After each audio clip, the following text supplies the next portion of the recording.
So, y'all, welcome back to another episode of Isaac Inspires. All right, so again, we're going through our Ableton series.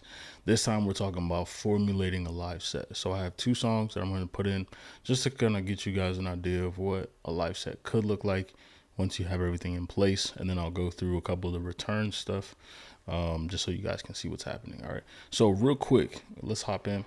So, here is my live template. This is the way I have things set up. So I have a start, I have song 1, song 2, song 3, song 4. Now I have it set up to where on my key, I've assigned 1, 2, 3, and 4 to each song. So if I want to maneuver through songs quickly, I can just do that. All right. And then here are some of the MIDI cues that we talked about before. If you haven't checked it out, check out the playlist and you guys will see what I'm talking about. So, real quick, we're just going to drag some songs in here, a couple songs in here, and then we'll get started. I'm going to point out something for you guys. And this is in reference to the last couple videos where we talked about tempo and creating songs in song session. So the thing I forgot to point out was when you drag your tracks into your song template, not the live template, but the song template, you want to change the tempo first. Because if you don't change the tempo before you drag the songs in, what'll happen is it'll think 120, since it's the lead, it'll think 120 is the tempo. So then when you try to move it up to, in this case, 166, it's going to speed your track up all the way. So in your song session, before you drag clips in, make sure you change the tempo first. When you do that, then you can drag it in and everything will be good to go. All right. So here we are. We have the first song. And so what we're going to do, obviously, we don't want it here at start. We want it at song 1. So there's a couple ways to do this. Take your first track here, highlight your last track. Now, what you can do is you can drag to song 1, right? You can drag everything to where it needs to be.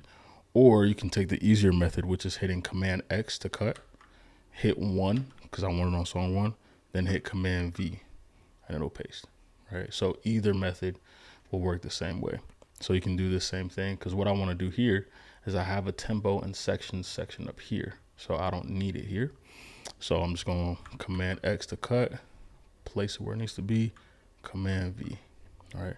I'll do the same thing for my sections here. Cut and then paste. Boom. All right.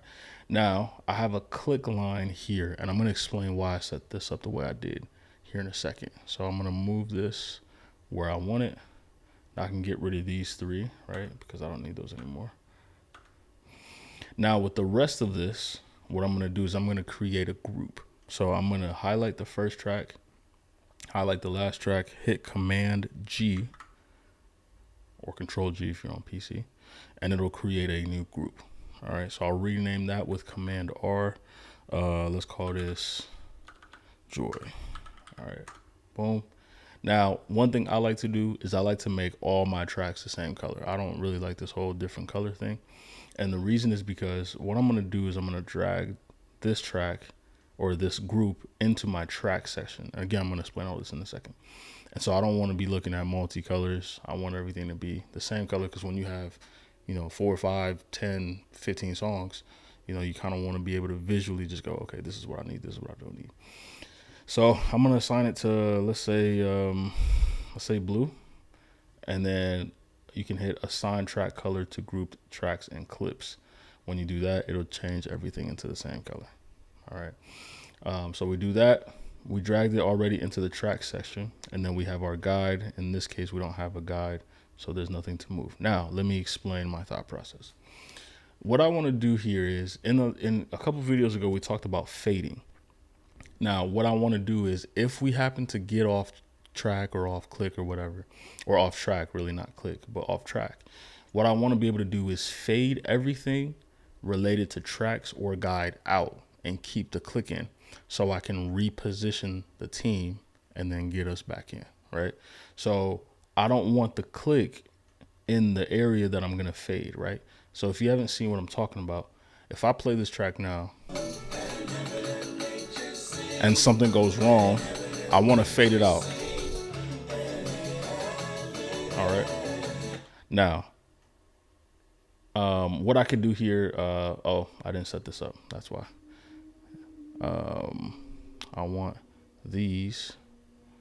This is something you'll also need to do when you go into your session view here. Your outs here, your audio too. You want them to go to the group that you've assigned it to, which in this case is Joy now. So I want all the audio going to this group because this group is under my tracks group. All right. So if you don't do that, then what I just did will happen. You don't want it to go straight to the sends. You want it to go to the group, and then you want that group to go to the tracks group. Then your tracks can go send only. That way, when you fade, no matter what song you're fading on, it works. All right.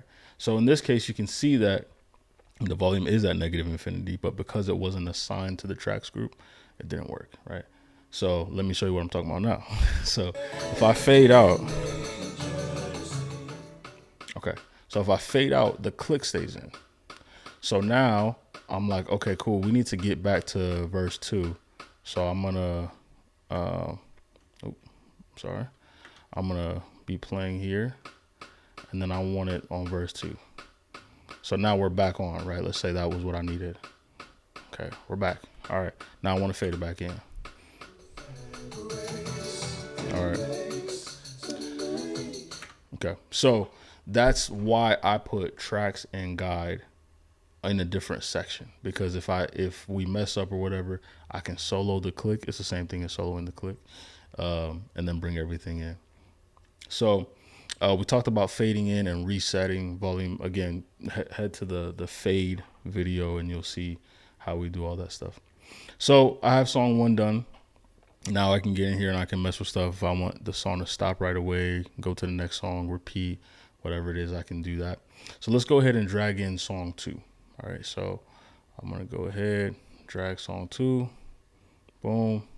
Now here's something that you're going to notice when you have this set up. You see how this track and sections is way shorter than the rest of this is. It's because it's taking its tempo information from this first track, right? Like we talked about. So what we want to do is don't worry about it. Highlight. We're going to Command X. We're going to go to song 2, Command V. Now, you may have excess information here. You don't have to worry about that. When you Command V and moved it, it moved all the info over. That's just excess information. You can delete that. It's no big deal. Now, if you find that, let's say, part of your song is missing, then you can just drag it out if it's missing anything, and it should show up. Now, what you may find happens too is that if you don't have everything properly warped, when you go to move your tempo, you'll see chops in your song. All right. And try this if you want to. You'll see chops in your song. That just tells you that, hey, all the tracks aren't warped correctly. They're not in the same group. So what you'll want to do is go back, warp everything, make sure everything is warped, and then you won't have this problem anymore. All right. So we're going to do the same thing here. I'm going to Command cut, paste. We're going to take everything here, Command cut, paste. Now, one thing I like to do, and I didn't do it in my song session here, this is where I normally would do it, is I relabel this with the tempo and the key. All right. Now, I don't know the key to this one, so I'm just going to say it's A. All right. That way, when I'm visually looking at it, I know what key I'm in. I also know what my BPM is. Right. And then you can relabel your songs as well, just so it's easier to know where you are. Okay, I'm going to move my click up here. Bingo. And then I'm going to get rid of this track here. And then the rest of this, okay, I have a guide track in this one. So I'm going to move my guide track up here. Get rid of this. And then everything else I'm going to put in a group. So I'm going to highlight all my tracks, Command G. This is called Bless the Lord, so I'll just write BTL. Not to be confused with the sandwich. And then we are going to group everything. All right, cool. So now everything is where it needs to be. I'm going to drag this under tracks, right? You can put it wherever you want to. It's the second song, so I'm going to put it under Joy, and then I'll delete everything that I don't need. Right now I have a clean session. All that stuff to do for me is I assign the clips to the color. That way my click is always white, my guide is always white, I know where that is, and then my tracks are the only ones that have color to them. Right now, real quick with these sections, you'll notice that these are different colors. Generally, I keep them the same color, right? So generally speaking, my chorus is going to be this coral color. My verses are going to be this violet color. And my ending is usually going to be this black color. Intros are blue, interludes are blue, count-ins are gray. Trying to think of what else, something else. But anyways, you can pick the colors like I talked about in the previous video. You can pick whatever colors you want, as long as it's something that stands out to you, right? So I have a method for why I chose all these colors. Just find a method that works best for you. That way, when you're visually looking at it, when you have 18 songs in here, you know, okay, boom, okay, going up to the chorus, going up to the verse, right? So that's important. So now we have everything put in here the way we want to. Now we can go ahead and start, moving stop tracks or next tracks. So we talked about the stop next function, the way we set up our MIDI, right? So what I could do here is I could move stop and next to the end of this song. So what would happen is this will stop the track. Let me put it in the right place. This will stop the track. This will go to the next locator, which in this case is for the next song, right? And if you look here, I have a 50 millisecond delay because I want it to stop first and then move to the next song. If I take this away, Ableton is going to pick one of the other, whichever one comes first, which we don't want. We want it to stop and then move to the next song, right? And again, you can set this up however you want to. Like if you don't want it to stop at all, you just want to go to the next song, then you don't need this, right? If you want to build like a separate like loop section, so you can take part of your clip, part of your click here, you could drag it out here and then put a repeat section here and then have a locator there, and it's just going to loop that section, right? If you want to create a loop outside of the song, you can do that way. So you can have a lot of fun with it, and that's why I really love these IAC driver MIDI clips. Again, if you don't know what I'm talking about, go check out that video in the playlist, and I explain how all that works. So I can start doing all this, set up my songs however I want to, and then go from there. Again, the beauty is I create all my songs in the song template, so all I have to do is just drag them, right? I don't have to do anything here unless the day of we want to slow down our tempo, right? So if we do, we come in here, double click the tempo. Now you see our BPM is here. So let's say we want to make it 120. We do that. We hit lead, and now this song is going to be in 120. All right, and we can change key. I'm going to move it back. And we can change key by selecting everything we want, double click, and then we hit warp here, and then we can change the pitch, right? So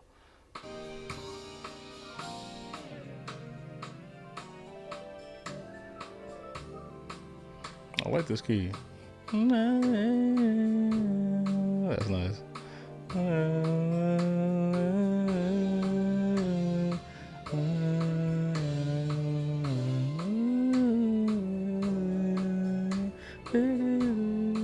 I'm gonna keep it here. I like it.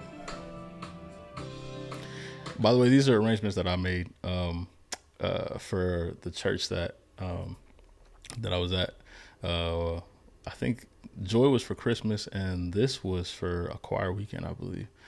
So I had some fun with these. But anyway, so these sets, you drag as many songs as you need to, and then you're done, right? Again, with these MIDI clips, just make sure it's set to the IAC driver that you need, and then that they're on if you want them. If you don't want them, just turn them off, all right? Now, if you want to, let's say, fade a song out, right, without manually having to click the fade out button, I'm going to move. Actually, that's fine. I'll leave these here. I'll just turn them off. There's a couple ways you can do that, and you can fade in and fade out the same way that I'm about to explain. So at the end of the clips here, you'll see that these two dots pop up. These are where you can fade out tracks from, and you can visually see. What's nice about Ableton is there's a lot of visual cues, so you can visibly see how much it's fading. So you can just drag for whatever you need. This center button controls the fade amount, right? So how much is fading. So you can go about it that way, or to be quicker, you can highlight wherever you want the fade to start from, and then you select all your tracks here, and then you just hit Option Command F. Okay, that's your alternate. That's next to the Command key, Command, and then F. And what it'll do is it'll create fades on everything. And now you can go in and you can adjust if you want something to fade more, if you want more of a fade on something, whatever it may be. That way you don't have to go through each individual track and do that. And then if you want to fade in for your next song, you can do the same thing. So click anywhere, drag for where you want the fade to start, and then hit Option Command F, and it'll fade in. Or like with the fade out, you can drag this or this to do whatever you need to do. Now, this is also how you would crossfade. So if you want this song to be fading out while this song's fading in, instead of putting song 2 here, you would just move song 2 over here. Now, in order to do that, you may have to adjust the tempo situation. So you may have to take this tempo back to where your song 2 comes in. So I'll just walk you through an example. So if we do this, we're not worried about that for now. Actually, we can just erase this. All right, and then we'll just kill these for now. Then what I would do is I would take song 2, I would drag it here, and then I would take the entirety of my actual song. Boom. Then I would, let me make sure I get all this perfect. Command X to cut. I would go to 2, Command V to paste. All right, now again, we have excess information here. We can just cut that. Okay, so now if you look, when song 2 is coming in, song 1 is fading out and song 2 is fading in. Now, what I did was I had to cut the tempo for this track short. So if you'll hear, it'll sound.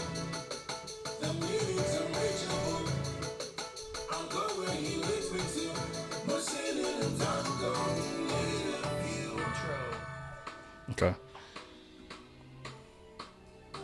All right. So it does that. So if you don't want it to do that, then just bring your tempo up and then take your tempo till the song finishes.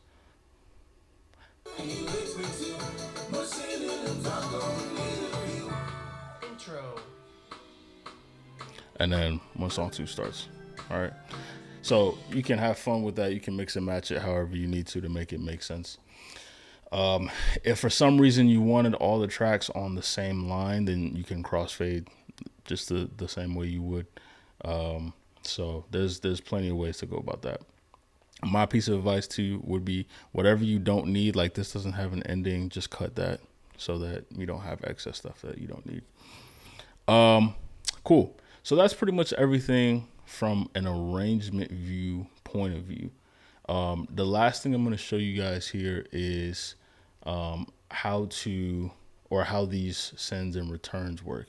And this is the coolest part about Ableton, in my opinion, is this click here was pre-made.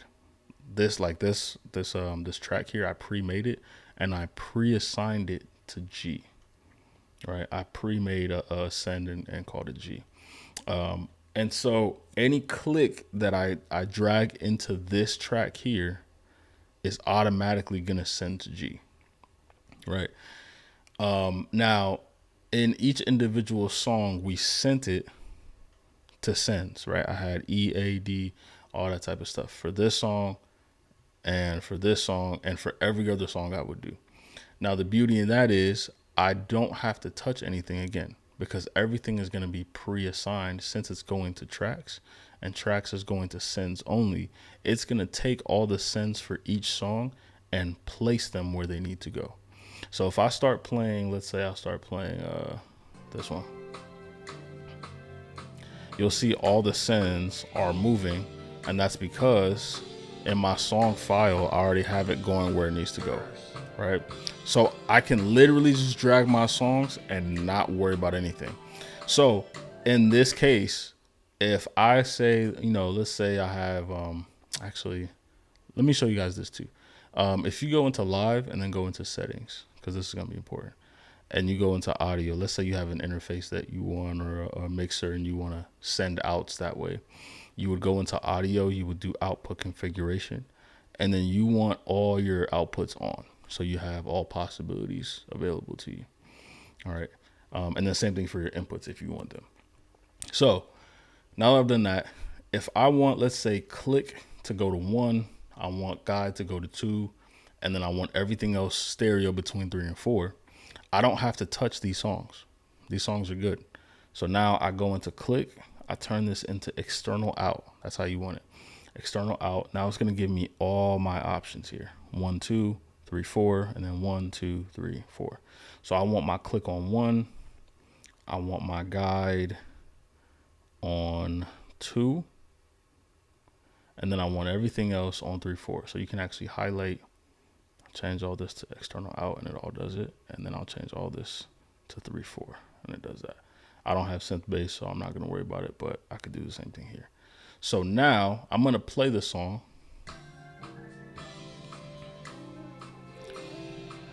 Now, 1's going where it needs to, 2's going where it needs to, 3, 4 is going where it needs to. And I did not have to touch any of these songs at all. I didn't have to touch anything over here because it's already pre-assigned, right? So that's why you want to do this in the song session. That way all your songs already come the way they need to. Now it's as simple as, let's say we only have 2 outs, right? So now I want all these going to 2. I want my click, my guide also in 1 with my click. It's set. I don't have to do anything else. That's it. All right. So this is really, really, really, really, really convenient. So I tell everybody, always use sends and returns. Using sends and returns is going to make your life 10 times easier. All right. And then if you're using the Ableton metronome, like I talked about in the last video, this headphone thing at the bottom here, the bottom right, is going to be your volume for that. So you can, increase or decrease that as you need to. And if you want to increase the volume of your mains for whatever reason, you can do that. Now, the other thing is that you can actually increase the volume of all your tracks in general, because you assign them to a group. So let's just say, BTL is a lot, softer than everything else is. I can boost this volume and it'll boost everything in that group. So I don't have to go through one by one and increase it, right? I can do it here. And then the other thing too that's really cool is, instead of messing with the volumes for the individual tracks, like let's say my loops here,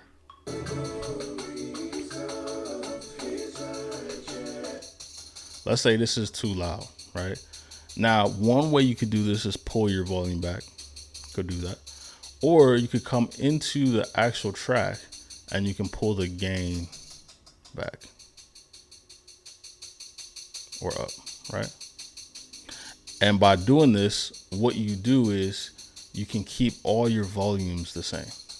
So it's just the individual tracks that, you're gaining up and down. So you don't have to mess with volume too much.